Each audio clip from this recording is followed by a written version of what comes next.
what was your vision for this conference, and then what did it actually end up looking like?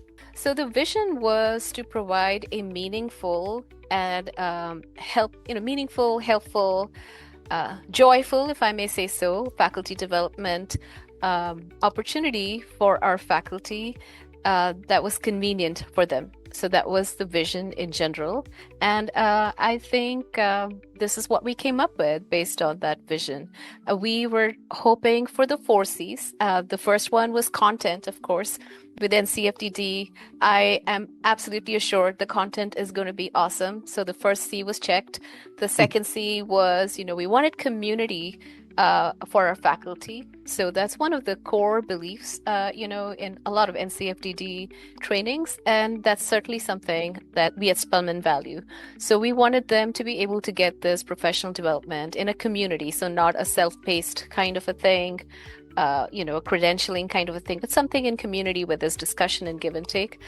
Cost is something that every single one of you have so far mentioned. Cost is always a concern. Resources are always something we try to optimize. So having this format was very cost effective. So I met my thirds and convenience. That was the last C for us, which was both for the organizers, but also for the people who are attending, the convenience of not having to show up somewhere, to be able to be at home while they're managing, I don't know, contractor, childcare, all the things that happen in summer, as well as, taking care of their own professional development. So that was the vision Yeah, briefly. that's great. And you can see on the screen here that you all um, together with us put together 6 different workshops into this conference. How could you talk a little bit, Aditi, about what skills were you focused on building, and which faculty members or groups were you looking to really focus on here? Right. So this is the what you have on the screen is the 2026 version. And prior to 2026, we had 2023 versions twice.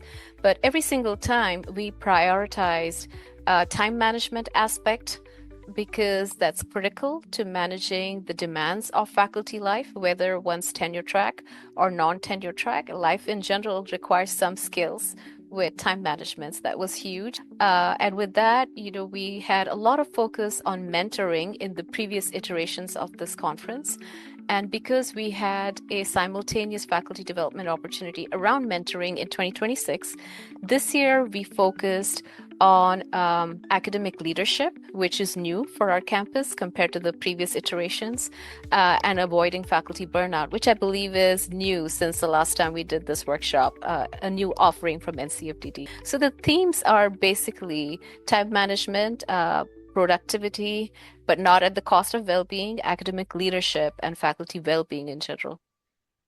Yeah, that's great. And I'm curious, how do you think about the benefit of doing this in a full day as a conference versus, other options of doing a workshop, single workshop here or there throughout the academic year? How did you think about the difference in value here?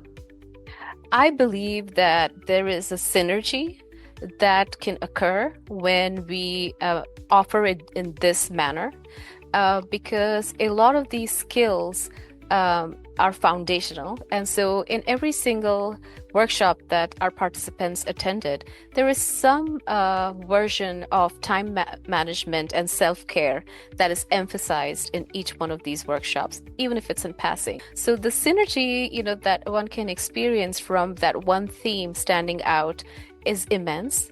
Whereas, it could be lost after one workshop. But when there is, repetition of these key ideas or key themes, I think that's tremendous for the person to take, get that as a takeaway. I think the other synergy is among the people who are attending these workshops as a cohort. I think they build a connection. They have a way of having that social aspect of learning from engaging with each other. So, in short, I'm going to stick with one word this time instead of four. It's synergy, Jeff. That's what it is.